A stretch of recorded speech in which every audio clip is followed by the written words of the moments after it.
we talked about today about a lot of hate, and I want to talk about something a little bit different, about empathy. And as we know, empathy is not something that it's just for Jewish people, it's not just for Israelis, it's being a human being. So my project, Hearing the Voices, is actually trying to take AI and to amplify the voices of the voiceless when truth is no longer enough, because we know that there's so much data and so much research, and we know that the facts is there and everything is there, but no one listens. And this is why we kind of yelling today how we can make people listen. Because anti-Semitism, I think, is not, the pattern is same when you talk about, it's very similar when you talk about anti-Semitism and you talk about sexual conflict related atrocities, and when you talk about other genocides. So things are kind of similar because people are being approached in the same way. First, no one wants to listen because, oh my God, I mean, it can't be real. And then there's denial, because facts don't always change the minds of the ones that are listening. The emotion, I mean, testimony doesn't always create the empathy and trust that we think. And of course, what I want to deal with today is we can help with AI restore a little bit of the empathy and legitimacy of the testimony. So actually, why survivors can't speak, I think this is something that we all know.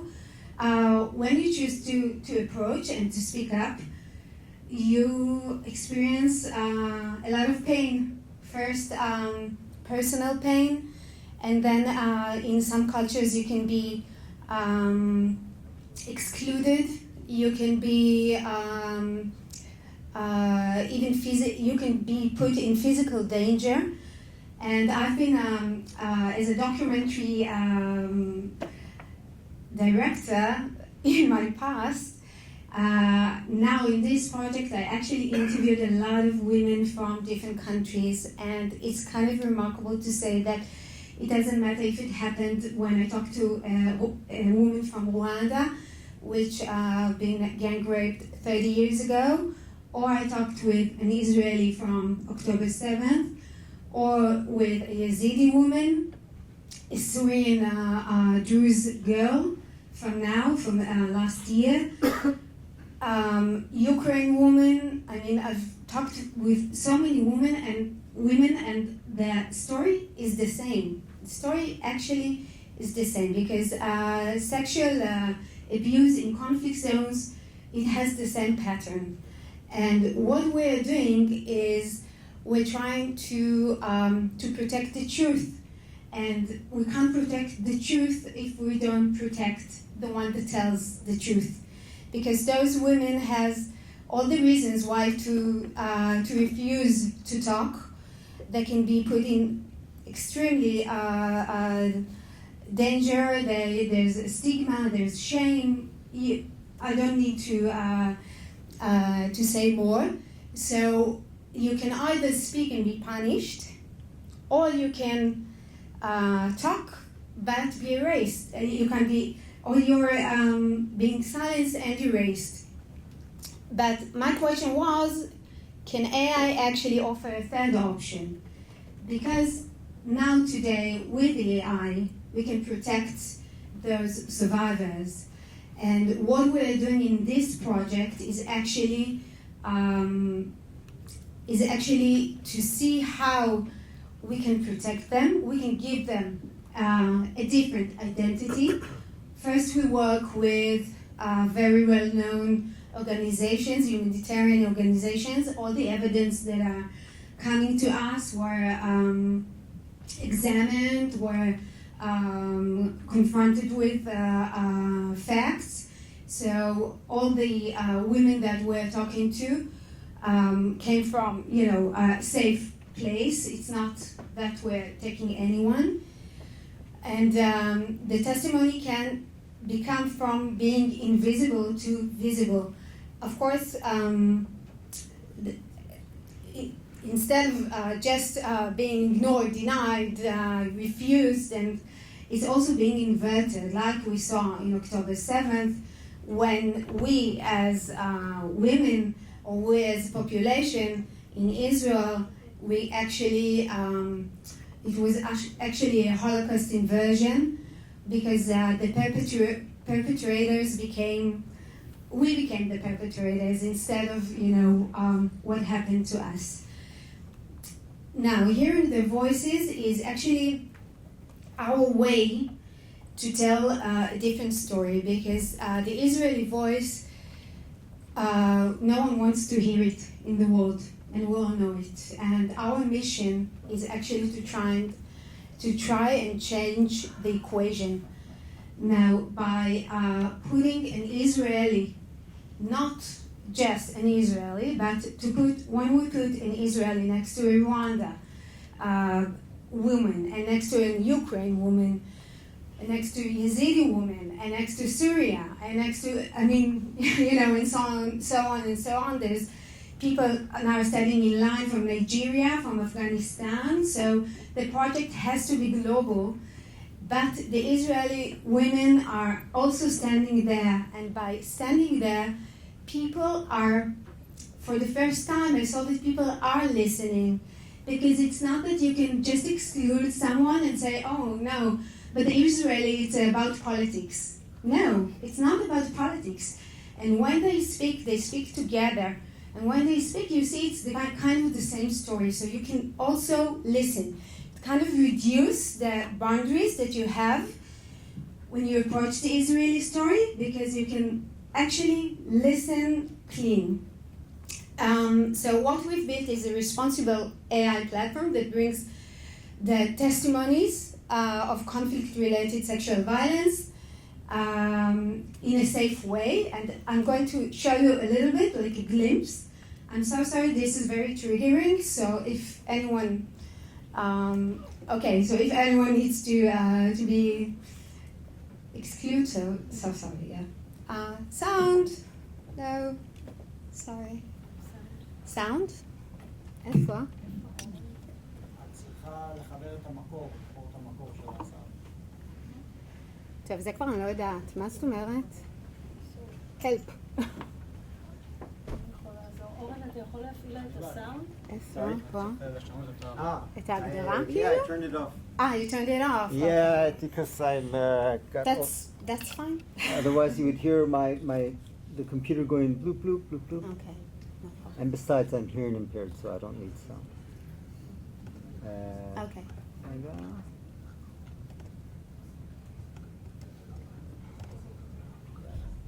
So, yeah.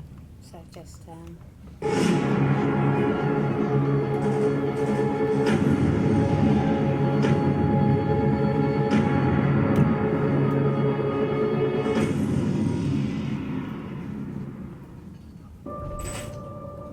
Most survivors can't show their faces. The cost is too... I'm sorry. That's mine.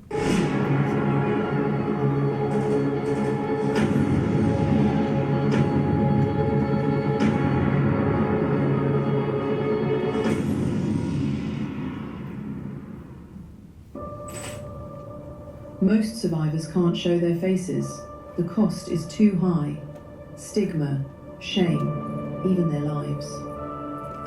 This silence lets it happen again and shields perpetrators.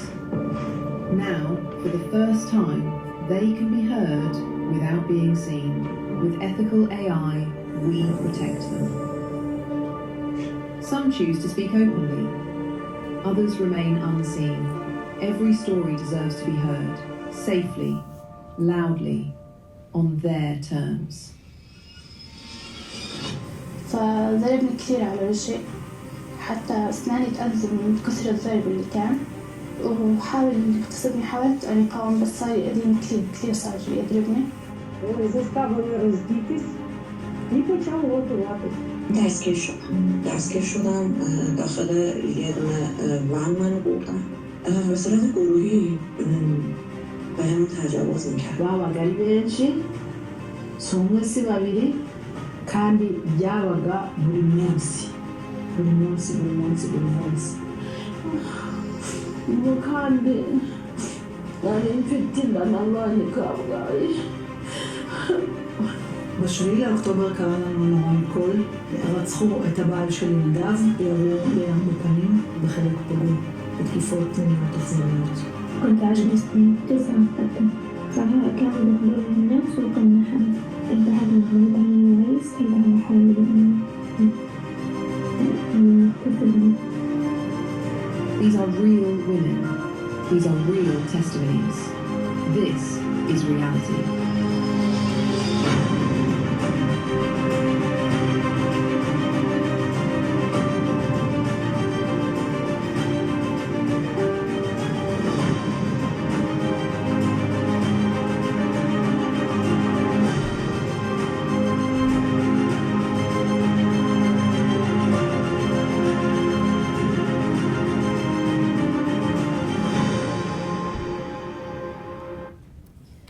Okay, so thank you. Yeah. So as I said, this is just a universal pain. And I think that when we talk about Jewish people and anti-Semitism, we have to have the compassion also to other human beings.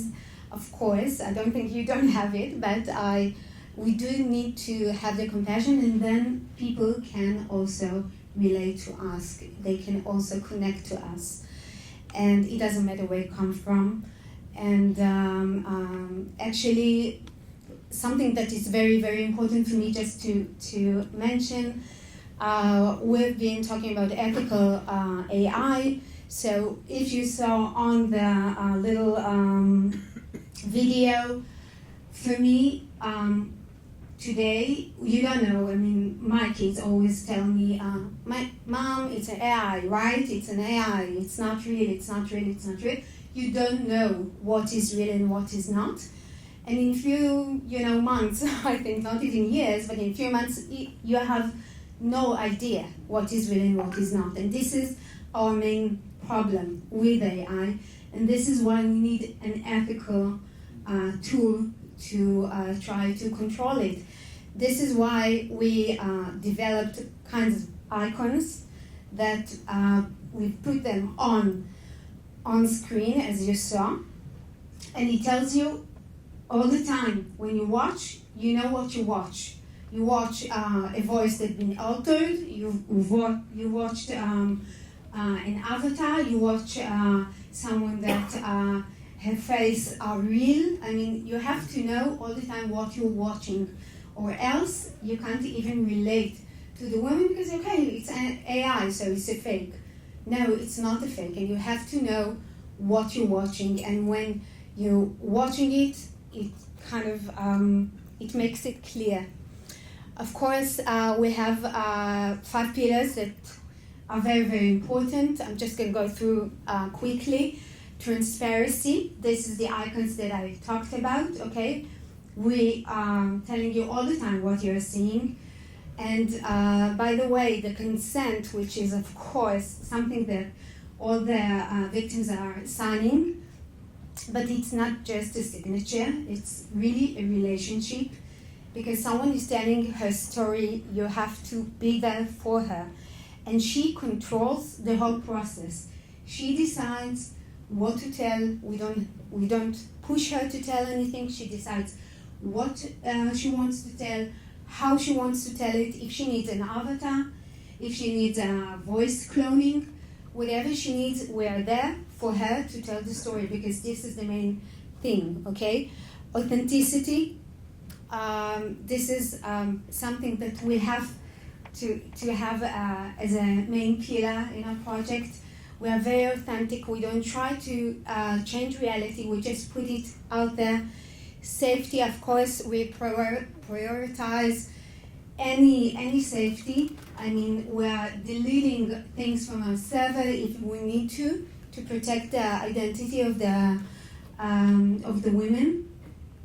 And of course, non-discrimination. We don't say you can go in the project and you can't because you're from here or here, and it doesn't matter. These are also the icons, as I mentioned. So this is maybe something that I'll talk about later, but you can see this is a story about Noor, a child from Surrey that we were interviewing her, but maybe we can talk about it a little bit later. I know you're in a rush. Okay, a little bit about the impact. We've had more than 60 million viewers in all our initiatives, not only this one, but in all our initiatives, because we give also voice to other people as well. And we want to extend, and we want a little bit of more testimonies and more corporations. And we want also the amazing women that we've connected with to actually become some kind of a global network that can advocate for other women as well. So this is our responsibility to act, of course. And if you want some more information and of course an access to, this is a website, you can scan it and you can see the full video over there. And you can also see there's a woman from Iran from just now, a few months ago. And these are all remarkable women that gave us the confidence, and this is for them. So thank you very much. Any questions? I'm here.